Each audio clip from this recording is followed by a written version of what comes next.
Hello and welcome to Lecture Loops. तो आज का हमारा टॉपिक है स्विच केस स्टेटमेंट। इससे पहले हम लोग इफ एल्स स्टेटमेंट पढ़ चुके हैं, nested if else, else if chain, simple if else statement. ये सारे हम लोगों ने पिछले वीडियोस में कवर किए हैं। तो आज हम लोग स्विच केस स्टेटमेंट पढ़ने जा रहे हैं। और ये स्विच केस स्टेटमेंट जो है वो एक मल्टी वे डिसीजन मेकिंग स्टेटमेंट होता है। ये एक सिस्टमैटिक और ऑर्गेनाइज्ड स्टेटमेंट है जिससे हम मल्टी वे डिसीजन ले सकते हैं। ठीक है, तो आखिरकार जब पहले से नेस्टेड इफ एल्स था तो हमें स्विच केस की क्या जरूरत थी? ये एक क्वेश्चन आपके मन में राइज हो रहा होगा कि ठीक है। और दूसरा कि हम स्विच केस का यूज कौन सी कंडीशन में कर सकते हैं, कहाँ कहाँ हम कंडीशन किस किस सिचुएशन में हम इसका यूज कर सकते हैं। फिर एक और चीज है कि भाई नेस्टेड इफ एल्स की हम बात करें या एल्स इफ चेन की बात करें और हम स्विच केस की बात करें तो इनमें से कौन सा सबसे ज्यादा एफिशिएंट होता है और कब हमें कौन सा यूज करना चाहिए। तो ये सारी जो चीजें हैं हम लोग इस वीडियो में कवर करने वाले हैं। और साथ ही साथ हम ये भी देखेंगे कि नॉर्मल स्विच केस का सिंटेक्स क्या होता है, इसकी वर्किंग कैसे होती है, नेस्टेड स्विच केस क्या होता है, और एक हम देखेंगे स्विच केस फॉल थ्रू क्या होता है। तो इस तरीके से हम पूरा स्विच केस टॉपिक कवर करने जा रहे हैं। तो अभी तक अगर आपने इस चैनल को सब्सक्राइब नहीं किया है तो फटाफट से आप इसको सब्सक्राइब कर लीजिए और हम लोग आगे बढ़ते हैं स्विच केस स्टेटमेंट में। तो यहाँ पर देखिए जितनी चीजें आपको बोल्ड में दिखाई दे रही है वो सब इसके कीवर्ड्स है। तो एक कीवर्ड हम यहाँ पर यूज करेंगे स्विच, और यहाँ पैरेंथेसिस में हम कोई भी वेरिएबल या एक्सप्रेशन दे सकते हैं। ठीक है, फिर उसके बाद में यहाँ पर आप देख सकते हैं ये है केस। तो ये केस एक कीवर्ड है जो आपको यूज करना पड़ेगा। तो जितने भी मल्टीपल केसेस आपके प्रॉब्लम में है वो केसेस आप यहाँ पर डिफाइन करेंगे। ठीक है, और ये जो वैल्यूज आपको दिख रही है, वैल्यू 1, वैल्यू 2, वैल्यू 3, ठीक है, ये वैल्यूज जो है ये कांस्टेंट है। तो बेसिकली होता क्या है कि दीज आर एक्चुअली कांस्टेंट्स। तो देखिए इसमें क्या इसका मेथड है कि ये जो वेरिएबल या एक्सप्रेशन है ये जो जो सी भी वैल्यू अक्वायर कर सकता है, ले सकता है, जो जो पॉसिबल वैल्यूज इसकी हो सकती है वही वैल्यूज हम केस में रखते जाएंगे। अंडरस्टैंड? ठीक है, जैसे अगर हम बात करें कि एक एग्जांपल के तौर पे मैं बताती हूँ, जैसे वीक डेज की हम बात करें तो वीक डेज क्या होते हैं, 1 से लेके 7 तक होते हैं। ठीक है, Monday Tuesday Wednesday and up to till Sunday. तो ये हमारे पास 7 पॉसिबल वैल्यूज है। तो यहाँ पर अगर हम एक वेरिएबल लेंगे वीक डे तो उसकी पॉसिबल वैल्यूज 7 हो जाएंगे, केस 1 2 3 4 और 7 तक। अंडरस्टैंड? तो इस तरीके से यहाँ पर वैल्यूज को हम डिफाइन करते हैं। फिर एक यहाँ पर हमें दिख रहा है लास्ट में दिस इज डिफॉल्ट। तो अगर इनमें से कोई भी केस वैल्यू वैलिड नहीं होगी तो हम यहाँ पर डिफॉल्ट में जाएंगे। ठीक है, अभी हम इसकी वर्किंग देखेंगे। और ये जो ब्रेक है यहाँ पर this is also a keyword जो हमने हर केस में आखिरी में लगाया हुआ है। तो ये जो है दिस इज वेरी इंपॉर्टेंट, और इसकी क्या इंपॉर्टेंस है ये भी हम देखते हैं अभी आगे। तो यहाँ पर हमें समझ में आ गया ये, और ये स्टेटमेंट जो है ये कोई भी वैलिड जावा स्टेटमेंट हो सकता है। ये वैल्यू 1 के बाद में आपको कॉलन लगाना है। ठीक है, तो ये इसका बेसिकली हमने सिंटेक्स और स्ट्रक्चर देख लिया। और ये जितने भी ये केसेस होते हैं इन सबको हमें कर्ली ब्रेसेस के अंदर इनक्लोज करके रखना होता है। ठीक है, फिर अब हम आगे देखते हैं इसमें इसका एक एग्जाम्पल हम लोग कंसिडर करेंगे और इसकी वर्किंग भी समझ लेते हैं। तो बेसिकली होता क्या है, सबसे पहले यहाँ पर जब कंट्रोल आएगा स्विच केस में तो सबसे पहले इस वेरिएबल और एक्सप्रेशन को देखा जाएगा और इसकी वैल्यू को कैलकुलेट किया जाएगा, इवेलुएट किया जाएगा। जो भी इसकी वैल्यू आती है, जो भी उस समय वेरिएबल की वैल्यू है या इस एक्सप्रेशन की जो भी वैल्यू है उसको एक एक करके ये केस की सारी वैल्यूज के साथ में हम मैच कराते हुए चलेंगे वन बाय वन। जिस भी पहली वैल्यू के साथ ये मैच हो जाता है उससे एसोसिएटेड जो स्टेटमेंट है उसको एग्जीक्यूट कर दिया जाएगा। एग्जीक्यूट करने के बाद में ब्रेक स्टेटमेंट आएगा। जैसे ही ब्रेक स्टेटमेंट आएगा पूरा कंट्रोल जो है वो बाहर चला जाएगा। ठीक है, उसके बाद के केस वैल्यूज को एग्जीक्यूट नहीं किया जाएगा, चेक भी नहीं किया जाएगा। ठीक, अब मान लीजिए ऐसी सिचुएशन होती है कि एक एक वैल्यू से मैच कराते गए और कोई भी वैल्यू मैच नहीं करी। अब अगर कोई भी वैल्यू मैच नहीं हुई है तो फिर हमें जाना होगा डिफॉल्ट में, और फिर डिफॉल्ट का जो भी स्टेटमेंट है उसको एग्जीक्यूट किया जाएगा।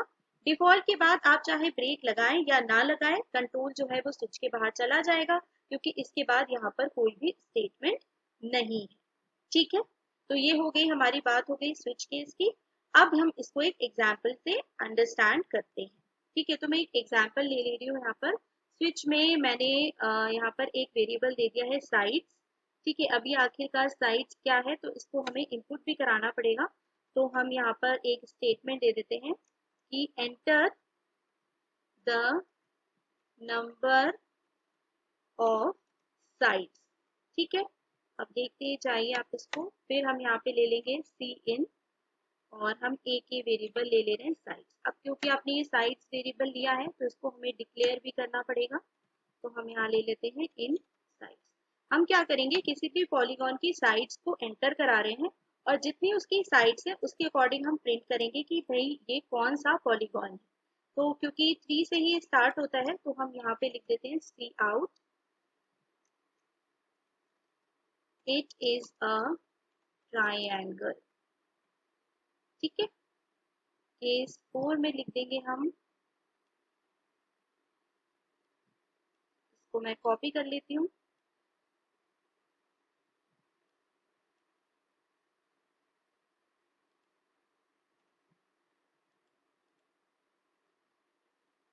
और यहाँ पे हम लिख देते हैं इट इज अ क्वाड्रिलेटरल। ठीक है, और एक केस 5 हम ले लेते हैं और यहाँ हम लिख देंगे इट इज अ पेंटागन।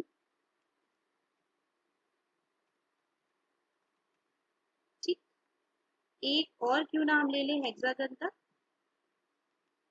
और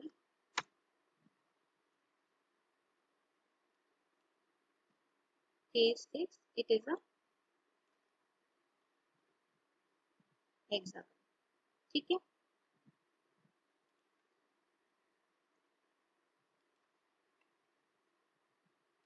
तो थोड़ा सा हम इंडेंटेशन इसका सही कर लेते हैं। और डिफॉल्ट में हम लिख देंगे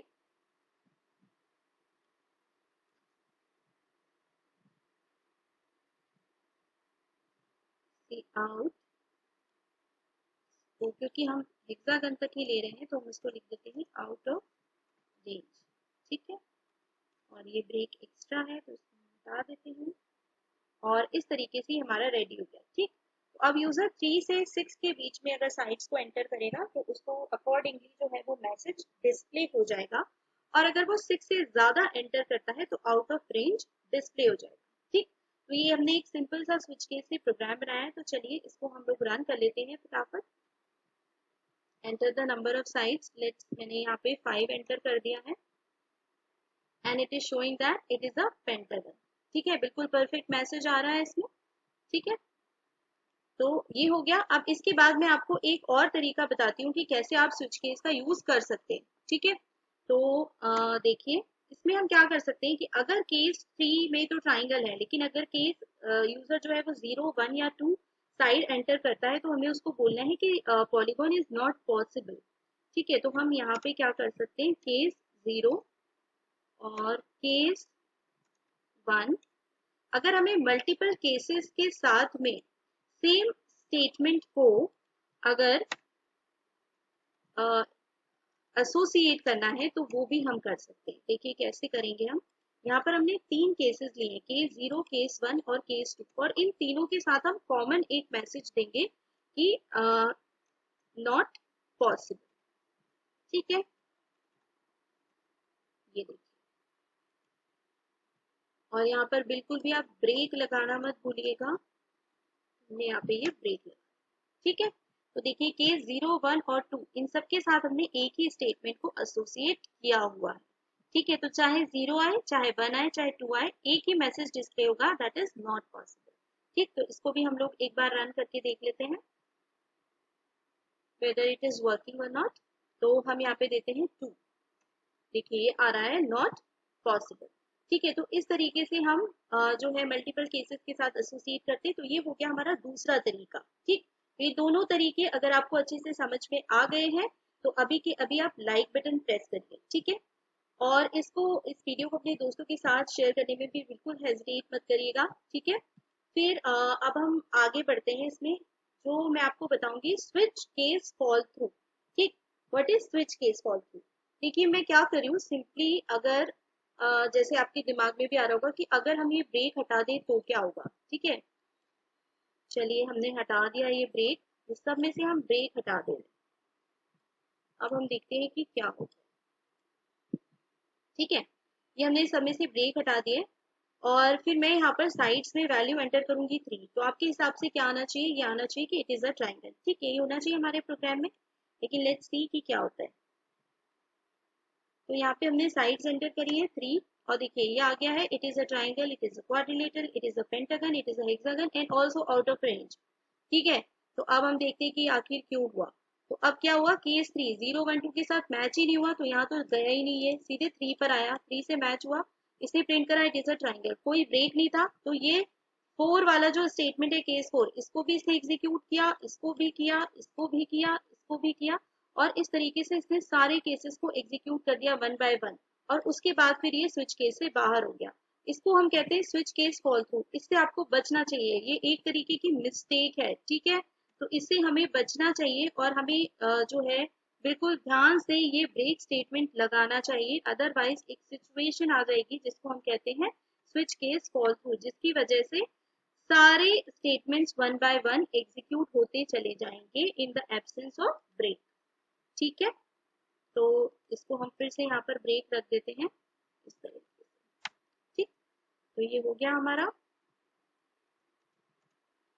चलिए अब हम इसमें देखते हैं आगे जो मैं आपको एग्जाम्पल बताने वाली हूँ, वो है नेस्टेड स्विच केस का। ठीक है, और उसके बाद फिर हम ये जानेंगे कि आखिरकार एफिशिएंसी के टर्म्स में स्विच केस कहाँ पे स्टैंड करता है। ठीक है, कंट्रोल स्टेटमेंट्स में उसकी रैंकिंग क्या है। तो उसके पहले हम देखते हैं nested switch case, and this is also very very important. ठीक है, तो अब हम देखते हैं नेस्टेड स्विच केस। उसके लिए मैं एक चलिए इसी एग्जाम्पल में हम लोग करते हैं, जैसे कि यहाँ पर दिया हुआ इट इज अ क्वाड्रिलेटरल। तो क्वाड्रिलेटरल में देखिए दो केसेस पॉसिबल हो सकते हैं, कि स्क्वायर भी हो सकता है, रेक्टेंगल भी। वैसे तो बहुत सारे ट्रेपेजियम, पैरेललोग्राम, लेकिन यहाँ पर हम आपको सिंपली स्क्वायर और रेक्टेंगल की बात कर रहे हैं। ठीक है, तो यहाँ पर हम एक यूजर से प्रश्न पूछेंगे। क्या प्रश्न पूछेंगे कि भाई all sides enter 1 if all sides equal। ठीक है, else enter 2। मतलब कि अगर सारी साइड्स इक्वल है, मतलब कि वो स्क्वायर होगा, तो उस केस में आप 1 एंटर करिए, और अगर ऐसा नहीं है तो 2 एंटर करिए। ठीक है, तो यहाँ पर हमें एक और वेरिएबल चाहिए होगा, तो हम एक वेरिएबल ले लेते हैं इंट लेट्स चॉइस, तो इंट ch ले लेते हैं, और इसको फिर हम इनपुट करा लेते हैं ch। ठीक है, और फिर से हम देखिए एक स्विच के अंदर दूसरा स्विच लगाने जा रहे हैं एक केस के अंदर, और यहाँ पर हम रखेंगे इसमें ch। तो ये ch एंटर होगा। ठीक है, या तो यूजर 1 एंटर करेगा या फिर 2 एंटर करेगा। ठीक, तो केस 1 में हम बोल रहे हैं यूजर से कि भाई अगर ऐसा है तो ये स्क्वायर है। ठीक, इट इज अ स्क्वायर, ये हो गया। और इसके बाद हमें क्या लगाना नहीं भूलना है, ब्रेक। केस 2, और यहाँ पर आ जाएगा सी आउट, इसमें आ जाएगा it is a rectangle. Right, ये हो गया।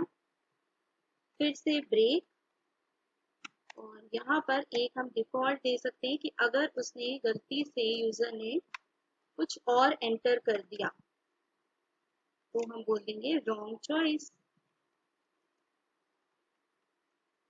ठीक, done and right like this.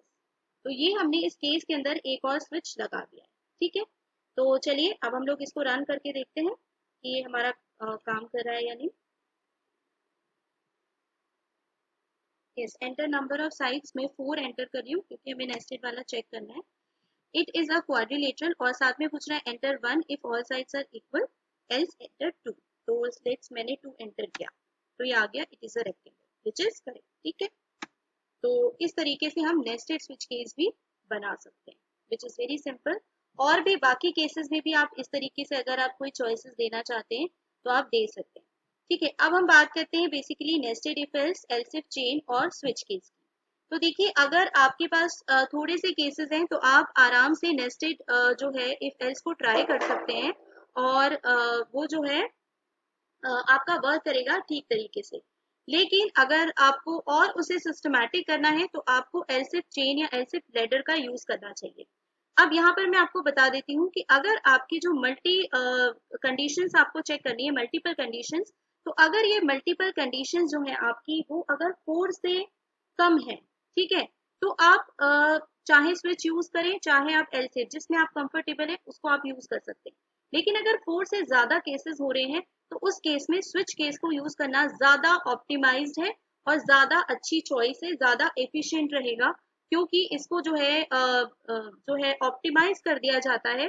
ठीक है, कंपाइलर जो है इसको ऑप्टिमाइज कर देता है और इसकी जो अगर मल्टीपल केसेस होते हैं, more than 4 cases are there with switch, तो ये ऑप्टिमाइज्ड स्ट्रेटेजी इसको फॉलो करता है और इसकी वजह से इसकी एफिशिएंसी अच्छी हो जाती है, फास्टर एग्जीक्यूशन हो जाता है। ठीक है, और दूसरी चीज इसमें ये है कि अगर देखिए आपको अगर कंपैरिजंस करने हैं अलग अलग तरीके के, less than, greater than, range को आपको कंपेयर करना है कि भाई कोई नंबर या कोई चीज जो है वो इस रेंज में फॉल करती है या नहीं, तो उस केस में हमें एलसिफ चेन का यूज करना चाहिए। लेकिन अगर कोई वेरिएबल है जिसकी पॉसिबल वैल्यूज हमें देखनी है तो उस केस में हमें स्विच केस का यूज करना चाहिए। ठीक है, क्योंकि यहाँ पर हम रेंज वगैरह नहीं दे सकते स्विच में। अगर हमें ये देखना है कि कोई नंबर जो है वो मान लीजिए 10 से बड़ा होना है, 10 या 10 के इक्वल होना चाहिए और 99 से छोटा होना चाहिए, इस तरीके की कोई रेंज अगर हमें चेक करनी है तो वो स्विच केस से करना पॉसिबल नहीं है। पॉसिबल तो है लेकिन वो थोड़ा कॉम्प्लिकेटेड हो जाएगा। ठीक है, दूसरी चीज स्विच में जो यहाँ पर अपने साइड्स में ये जो लिया हुआ है, ये आप इंटीजर ले सकते हैं, वैल्यू कैरेक्टर भी ले सकते हैं सी प्लस प्लस में, लेकिन बाकी चीजें आप कंपेयर नहीं कर सकते, जैसे फ्लोट हो गया, स्ट्रिंग्स हो गया, ये चीजें हम इसमें कंपेयर नहीं कर सकते। तो ये भी एक स्विच केस की लिमिटेशन है। Got it? तो ठीक है, I think that's enough for switch case. And आप इसके प्रोग्राम बनाइए और कमेंट में मेरे साथ जरूर शेयर करिए। अगर आपको कोई डाउट है तो वो भी आप कमेंट में मुझसे पूछ सकते हैं।